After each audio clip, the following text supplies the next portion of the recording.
USC's offensive line just faced its first major test of 2026 because USC just lost projected starter Killian O'Connor for the season. That is a brutal loss. There is no sugarcoating that. And here on the Big Ten Huddle presented by FanDuel, I'm not going to try and say USC will be okay without him and it's no big deal, nobody's fine. They might very well be, but we will need to see it on the field first before we start talking like that, because this is, at the end of the day, an opportunity to overcome adversity and see if what we have been hearing about the team and the depth is actually true. For the last few months, we've heard that USC is deeper up front, bigger up front, more physical, more prepared for the Big Ten. Well, now we find out if that's actually true or not, because championship level depth sounds great in August until somebody has to use it. And USC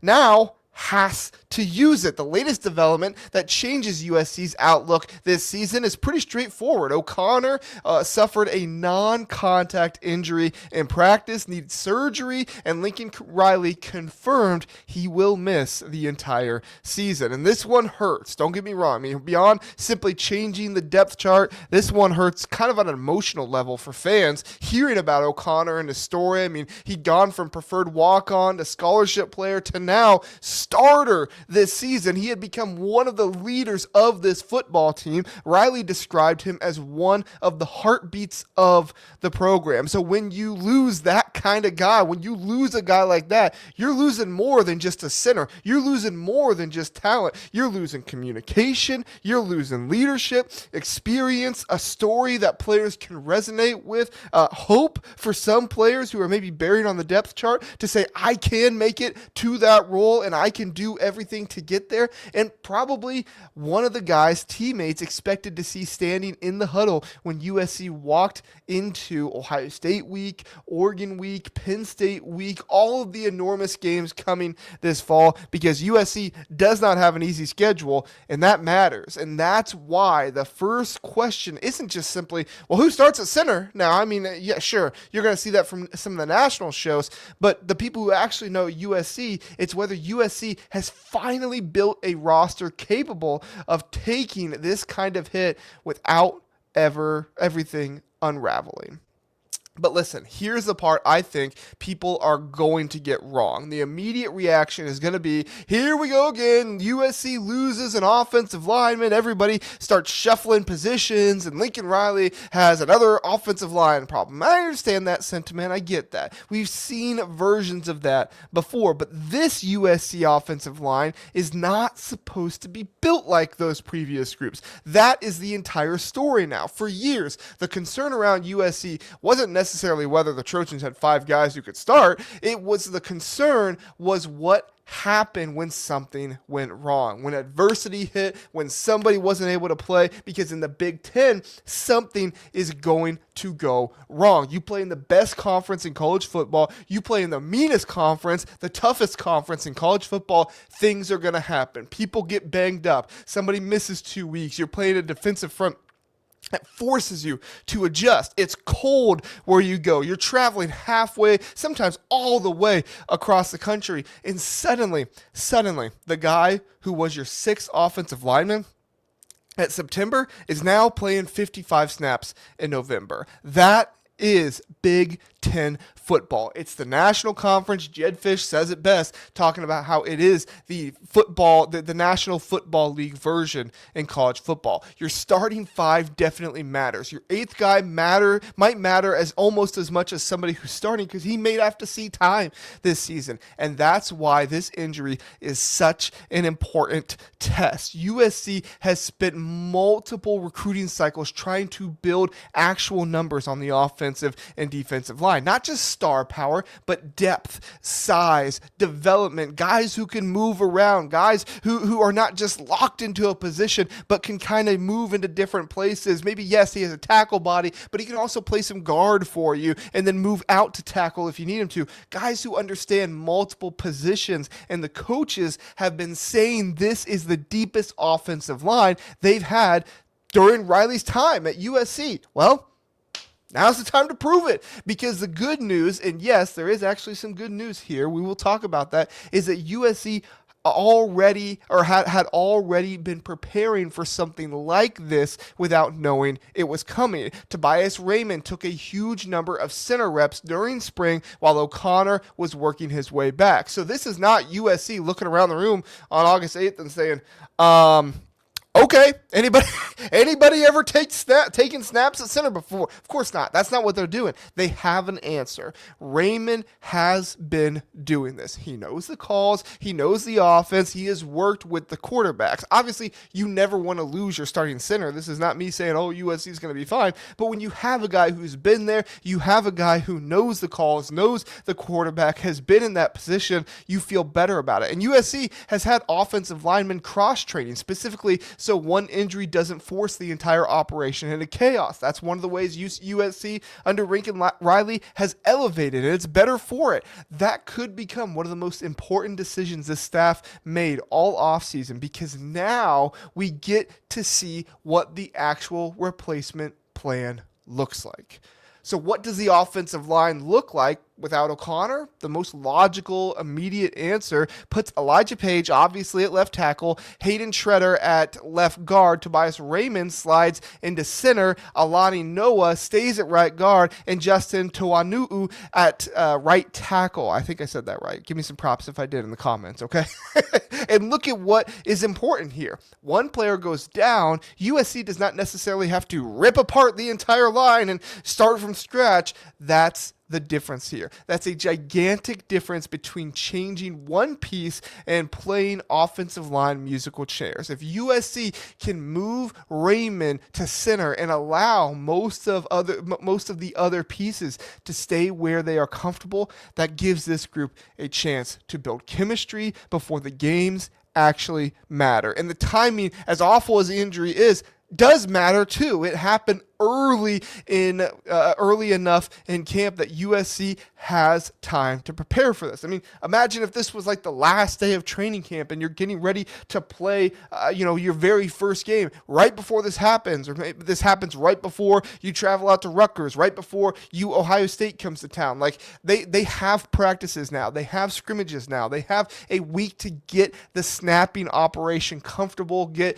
Raymond comfortable with Maava, and Maava being a veteran quarterback is very important here as well. They'll have time to build communication, weeks to figure out whether Raymond is absolutely the answer or whether somebody else needs to push him out of that spot and go in there instead. Nobody wants the injury. Nobody wants that to happen. But if an offensive line is going to find it needs a new center, early August is a whole lot better than finding out during warmups before Oregon comes to town, right? And USC does have evidence that this group can handle adversity, because this offensive line was quietly pretty effective last season, even with dealing with the movement and injuries. USC allowed only 15 sacks in 13 games. Think about that. For all the criticism USC's, gets with their toughness and everything else, for all the discussion about whether this roster was built for the Big Ten, the pass protection held up pretty well. And it was one of the best running games we've ever seen from Lincoln Riley, too. I mean, that matters. Wayman Jordan and King Miller, guys like that, but also just the offensive line opening up opportunities for those guys too. So now you're taking a group already showed it could protect the quarterback and adding more depth to it, more recruited size, more young talent, more competition. That's why this is not automatically just a disaster. Throw your hands up and the season is over. But, and this is a big but, center is different. All right. I wish it was somebody that was not center, but center is different. This isn't just plugging another guard into the lineup. And I know that sounds dismissive toward the guards. I'm not trying to do that. It's just, it's elevating the center and how important it is, because the center is communicating protections, helping identify fronts, working with Jada Maava, handling snaps every single play. And USC's schedule eventually becomes absolutely unforgiving. Rutgers, not a super tough team, but it is on the road, right? You are going all the way across the country for that game. Not a super tough game, but a lot of tough travel there. You get Oregon at home, Washington at home. Thank goodness you get those two games at home. But then you got to go to Happy Valley. You got to go to Penn State. You got to go to Camp Randall at Wisconsin. That's where Washington struggled last year and lost last year. Ohio State, you got at Indiana. You're going to see defensive coordinators test your new center. I mean, immediately they're going to be testing them. They're going to show pressure. They're going to move linebackers around. They're going to change fronts. They're going to make Raymond communicate. They're going to make Maava communicate, make USC prove everybody is seeing the same thing. And that absolutely matters. We talked about it when why am I blanking on his name right now? The quarterback who went to Louisville. When he was at USC, he had problems with some of the protections and kind of communicating that, and didn't always communicate the best with his offensive line. That's where we're going to learn whether the depth is real, because surviving the depth chart is one thing, surviving the Big Ten schedule is another. And this actually connects to the bigger Lincoln Riley story of it all. USC has spent the last couple years trying to become less fragile. Earlier Riley teams could look spectacular when everything was going right. Everything was going to plan. You had the skill players, you had the quarterback, but championship teams are not built around everything going according to plan. They're built around, and like some guys like Caleb Williams, obviously they were able to work off script, but I mean more like health-wise, like healthy players.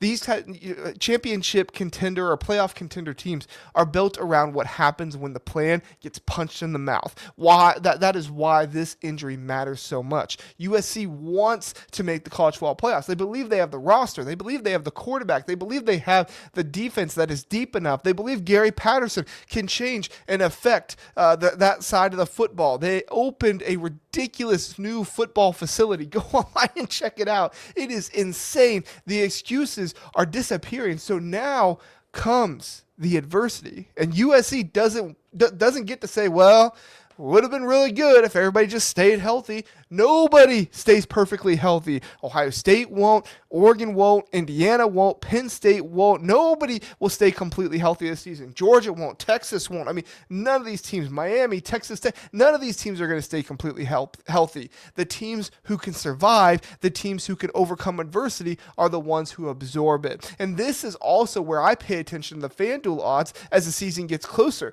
Not because a sportsbook knows who should start at center or anything like that, but because FanDuel gives you a pretty good look at how the market views a team with major news. If USC continues being priced like a serious contender in the top 15 to win the national championship despite losing its center, which I've not seen any change, that tells you something about how much confidence exists in the roster around. And the market doesn't care about preseason talking points. Eventually, the depth has to be believable. And if I look up the odds for just right now, really quick, I can see exactly where things are at with USC in the national championship odds. USC still right there, above Penn State, above Michigan, not tied with, but right there with Texas A&M. Eventually, the depth becomes what it is, and it brings us to the things that USC fans should watch next. Don't obsess over whether Raymond wins the job. Watch whether the rest of the offensive line stays stable. That's the bigger tell to me. If Raymond slides over, the guard stays home, the tackle stay home, and the offense eventually is operating normally, that's fantastic news. That's the best news you can get, but it means USC suffered a major injury without creating 4 additional problems trying to solve the first one. That is what real depth looks like. That is what overcoming adversity looks like. And remember, the open question we started with, has USC actually fixed the offensive line? We cannot answer that completely today. Losing O'Connor makes USC worse right now. He's a good player. He's an important player. He's a talented player. Although he's a walk-on coming in, he is somebody that's important. They would rather have him, no doubt. But adversity like this can improve your team in other way. It can bring a team together, create more urgency, and make a team better from what it was before. Even if Tobias Raymond steps in and misses a beat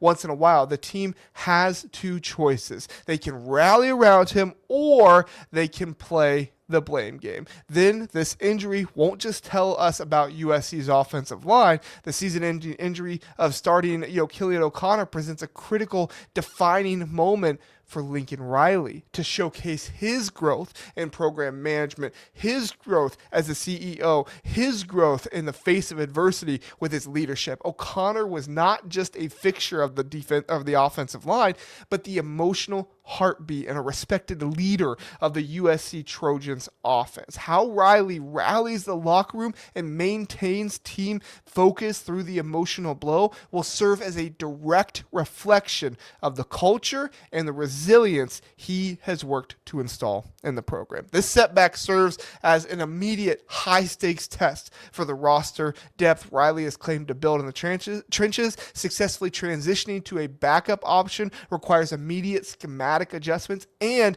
accelerated player development before the season opener. If the Trojans can seamlessly weather this loss without a drop in offensive execution, it will provide undeniable proof of Riley's improved coaching maturity and his ability to navigate major team adversity. Because the biggest sign of a great football team isn't just the talent standing on the sideline. Go look at the talent composite at the beginning of the year and tell me how many of those teams nowadays are what they should be, right? It's not just about talent. It's when you lose somebody important and continue to function like a contender anyway. That is USC's first real test of 2026. And we're about to find out if this offensive line is finally built for it.